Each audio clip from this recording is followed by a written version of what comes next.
सर्व शिक्षक आवाज येतो आहे शेवट या नीती आयोगाच्या तर्फे घेण्यात आलेल्या प्रतिभा सन्मान योजनेच्या अनुषंगाने जिल्हा पातळीवरती ज्या विद्यार्थ्यांनी वेगवेगळ्या स्पर्धांमध्ये पारितोषिके मिळवलेली आहेत त्या सगळ्या विद्यार्थ्यांचा आज या ठिकाणी गौरव झाला.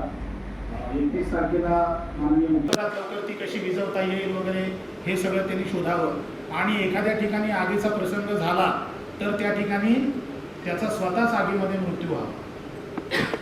हे बरोबर आहे का? नाही. माझं म्हणणं आहे की प्रत्येक प्रसंगातून स्वतःचा बचाव करता आला पाहिजे आणि समस्या सोडवल्या पाहिजेत.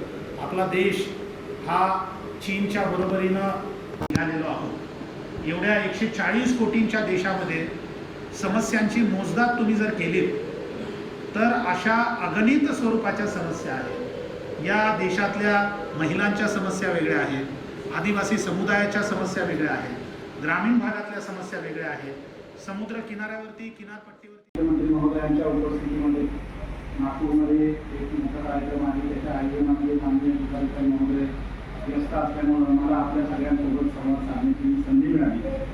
त्याच्याबद्दल मी जिल्हाधिकारी महोदयांचा सुद्धा या ठिकाणी आभार व्यक्त करतो.